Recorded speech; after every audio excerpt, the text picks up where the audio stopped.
Analysons les messies solaires les plus récents. Jésus-Christ est né de la Vierge Marie un 25 décembre à Bethléem. Sa naissance fut annoncée par une étoile à l'est que 3 rois étaient censés suivre afin de localiser et décorer le nouveau sauveur.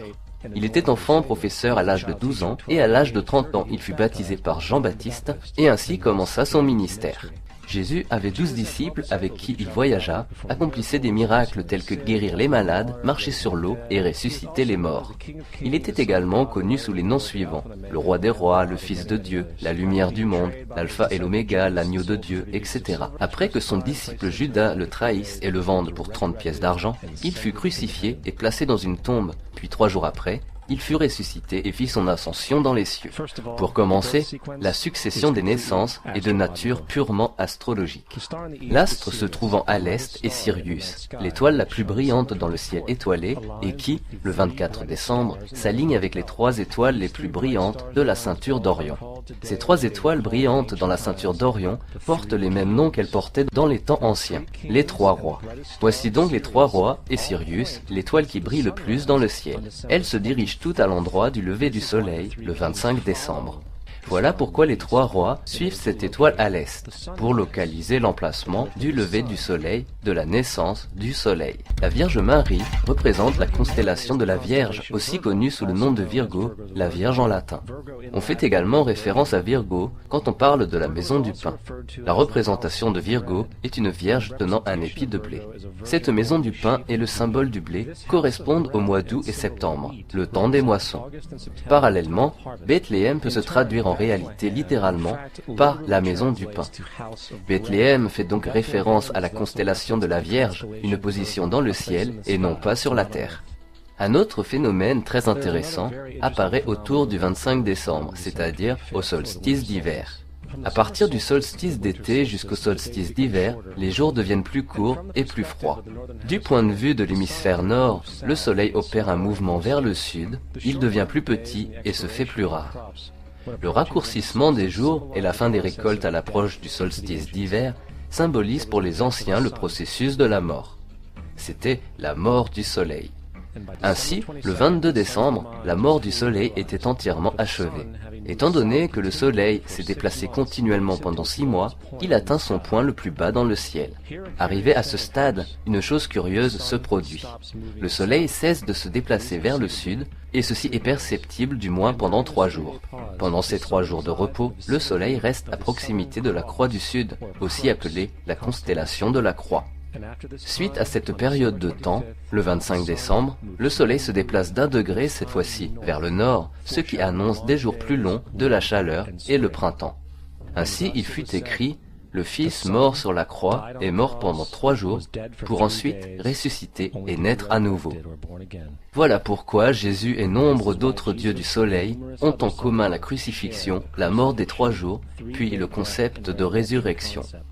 Cela correspond à la période de transition du Soleil avant qu'il emprunte le chemin inverse vers l'hémisphère nord lorsqu'il apporte le printemps et la providence. Cependant, on ne célébrait la résurrection du Soleil qu'à partir de l'équinoxe du printemps, autrement dit à Pâques. Ceci s'explique par le fait qu'à l'équinoxe de printemps, le Soleil l'emporte officiellement sur l'obscurité malveillante et à mesure que la durée du jour devient plus importante que les nuits, les conditions favorisant la vie au printemps réapparaissent. Ce qui nous amène à la symbolique astrologique, visiblement la plus répandue concernant Jésus, les 12 disciples. Ils correspondent en réalité aux 12 constellations du zodiaque. Jésus étant le Soleil, il voyage avec elles. Dans les faits, le nombre 12 revient souvent tout au long de la Bible. Revenons à la croix du zodiaque, qui est la vie symbolisée du soleil. Ce n'était pas qu'une simple expression artistique ou un outil visant à suivre le mouvement du soleil, c'était aussi un symbole spirituel païen dont la simplification ressemblait à cela. Ceci n'est pas un symbole du christianisme, c'est en fait une adaptation païenne de la croix du zodiaque.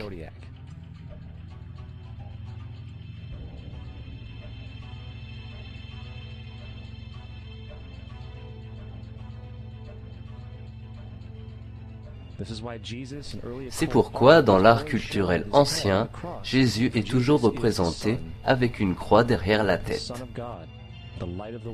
Car Jésus est le soleil, le Fils de Dieu, la lumière du monde, le Sauveur ressuscité qui revient toujours, comme il le fait tous les matins avec la gloire de Dieu, qui protège de l'œuvre des ténèbres en renaissant tous les matins. On peut le voir à travers les nuages, dans les cieux, avec sa couronne d'épines, aussi des rayons de soleil.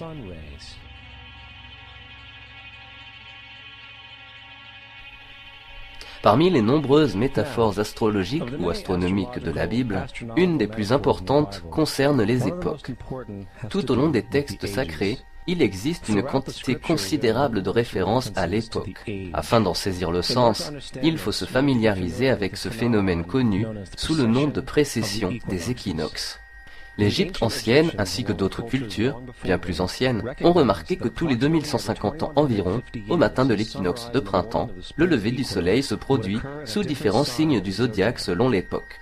Cela est dû au léger mouvement angulaire que la Terre maintient lors de sa rotation sur son axe. On le qualifie de précession car les constellations vont dans le sens inverse au lieu de réaliser le cycle annuel normal. Le temps nécessaire à la précession pour parcourir les 12 signes est de 25 765 années environ. On l'appelle aussi la Grande Année, et les sociétés anciennes étaient très au courant de ce phénomène. Elles attribuaient à chaque période de 2150 ans une époque ou un âge. De 4300 avant Jésus-Christ à 2150 avant Jésus-Christ se trouvait l'âge du Taureau. En l'an 2150 avant Jésus-Christ à l'an 1 de notre ère, c'est l'âge du Bélier. Puis, de l'an 1 à l'an 2150, c'est l'âge du Poisson, époque dans laquelle nous sommes de nos jours. Ensuite, aux alentours de 2150, nous entrerons dans une nouvelle ère, l'âge du Verseau. Par conséquent, la Bible reflète de façon générale le mouvement symbolique à travers 3 âges, tandis qu'elle annonce leur ordre. Dans l'Ancien Testament, lorsque Moïse descend du mont Sinaï avec les 10 commandements, il est très en colère de voir son peuple en adoration devant un agneau en or. Il brisa donc les tablettes en pierre, puis il poussa son peuple à s'entretuer afin de les purifier. Beaucoup de spécialistes de la Bible attribuent cette colère au fait que les Israéliens priaient une fausse idole ou quelque chose de ce genre. En réalité, le taureau en or symbolisait Taurus le taureau, puis Moïse représente le nouvel âge, celui du bélier. C'est pourquoi les Juifs encore aujourd'hui soufflent dans la corne du bélier. Moïse représente le nouvel âge. À l'arrivée d'un nouvel âge, tous doivent oublier l'ancien âge. D'autres divinités opèrent aussi ce genre de transition. Par exemple, Mithra, une divinité pré-chrétienne, tue le taureau dans la même symbolique. Quant à Jésus, il est la figure qui escorte vers l'âge qui succède au bélier, l'âge du poisson ou les 2 poissons. La symbolique du poisson est très présente dans le Nouveau Testament. Jésus nourrit 5000 personnes avec du pain et 2 poissons. Au commencement de son ministère, alors qu'il parcourt la Galilée, il vient en aide à 2 pêcheurs qui le suivent. Nous connaissons tous cet autocollant Jesus Fish que les gens collent à l'arrière de leur voiture. Peu d'entre eux en connaissent la signification véritable. C'est un symbole astrologique païen qui représente le règne du soleil pendant l'âge du poisson. De plus, la naissance la plus couramment acceptée correspond exactement au début de cet âge. Dans Luc 22:10, quand ses disciples demandent à Jésus quand se situera la prochaine Pâque après qu'il disparaisse, Jésus répond : « Lorsque vous entrerez dans la ville, vous rencontrerez un homme portant une cruche d'eau. Suivez-le dans la maison où il entrera. » Ces écrits sont de loin les plus parlants de toutes les références astrologiques. L'homme qui porte une cruche d'eau est le Verseau, celui qui verse l'eau. Il est aussi représenté comme l'homme versant la cruche d'eau. Il correspond à l'âge qui se trouve après le poisson. Lorsque le soleil, le Fils de Dieu, sort de l'ère du poisson, Jésus, il entre dans la maison du Verseau, tout comme le Verseau succède au poisson dans la précession des équinoxes. Jésus veut simplement dire qu'après l'ère du poisson viendra l'ère du Verseau.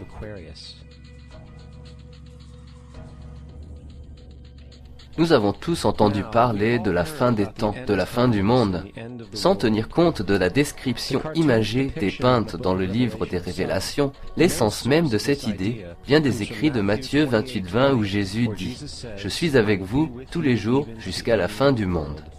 Cependant, dans la version du roi Jacques, le mot « monde » est une erreur de traduction parmi tant d'autres. Le mot employé dans le texte original est Aion, qui veut dire ère. Je suis avec vous tous les jours jusqu'à la fin de cette ère. Ce qui est vrai, car l'incarnation solaire de Jésus en poisson se termine par l'entrée du soleil dans l'ère du Verseau. Le concept entier de fin du temps ou de fin du monde résulte de l'interprétation erronée d'une allégorie astrologique. Allez dire ça aux 100 millions de personnes aux USA qui croient à l'arrivée de la fin du monde. En outre, le personnage de Jésus, résultant d'un mélange littéraire et astrologique, est de manière plus explicite un plagiat du dieu du soleil égyptien Horus. Par exemple, sur les murs du temple de Luxor en Égypte, on retrouve des inscriptions datant de 3500 ans des images de l'Annonciation, de l'Immaculée Conception, de la naissance et de l'adoration d'Horus. Les images commencent par une pensée annonçant à la Vierge Isis qu'elle va mettre au monde Horus, puis Néph, le Saint-Esprit fécondant la Vierge, puis ensuite la naissance de la Vierge et l'adoration. C'est exactement l'histoire du miracle de la conception de Jésus. À vrai dire, les similitudes littéraires entre la religion égyptienne et la religion chrétienne sont édifiantes.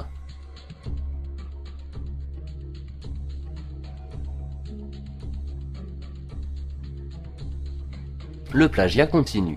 L'histoire de Noé et de l'arche est directement issue de cette tradition. Le concept de pluie diluvienne est omniprésent dans l'Antiquité, avec pas moins de 200 citations qui se chevauchent à différentes époques. Cependant, il ne faut pas remonter bien loin pour trouver une source pré-chrétienne dans l'épopée de Gilgamesh, écrite en 2600 avant Jésus-Christ. Ce récit parle d'une pluie diluvienne commandée par Dieu, d'une arche avec des animaux à son bord, et même d'un lâcher et du retour d'une colombe.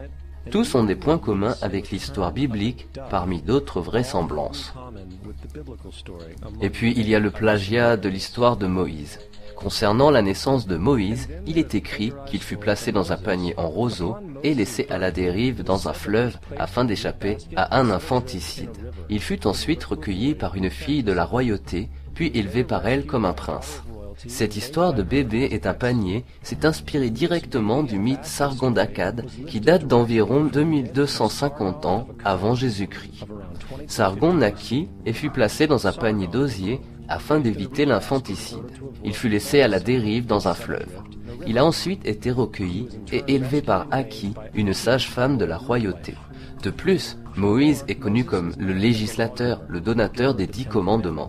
Néanmoins, l'idée de transmission de la loi par Dieu à un prophète du haut d'une montagne constitue aussi un thème ancien. Moïse n'est qu'un législateur parmi une longue lignée de législateurs dans l'histoire de la mythologie. En Inde, Manu était le grand législateur. En Crète, Minos gravit le mont Dictée où Zeus lui donne les lois sacrées. En Égypte, c'est Misiz qui porte les tables en pierre sur lesquelles sont gravées les lois de Dieu. Manu, Minos, Misiz, Moses. Pour ce qui est des 10 commandements, ils seraient tirés du chapitre 125 du livre des morts égyptiens. Dans le livre des morts, l'expression « je n'ai pas volé » devient « tu ne voleras pas ». « Je n'ai pas tué » devient « tu ne tueras point ». « Je n'ai pas raconté de mensonges » devient « tu ne devras pas faire de faux témoignages », ainsi de suite. En résumé, la religion égyptienne est probablement à la base du fondement de la théologie judéo-chrétienne. Le baptême, l'au-delà, le jugement dernier, la naissance de la Vierge, la résurrection, la crucifixion, l'arche d'alliance, la circoncision, les sauveurs, la communion, le déluge, Pâques, Noël, et beaucoup d'autres sont tous des concepts égyptiens prédatant largement le christianisme et le judaïsme. Justin Martyr, un des premiers historiens et défenseurs chrétiens, écrivit: lorsqu'il est dit que Jésus-Christ, notre Maître, a été conçu sans union sexuelle, a été crucifié, mort et ressuscité à nouveau, puis qu'il est monté au ciel, nous n'avançons rien de différent de vos croyances concernant le fils Jupiter. Il est évident que Justin et d'autres précurseurs chrétiens savaient à quel point le christianisme et les religions païennes se ressemblaient. Mais Justin trouva une solution. Selon lui, c'est le diable qui est responsable. Le diable avait prévu de venir avant le Christ pour influencer le monde païen.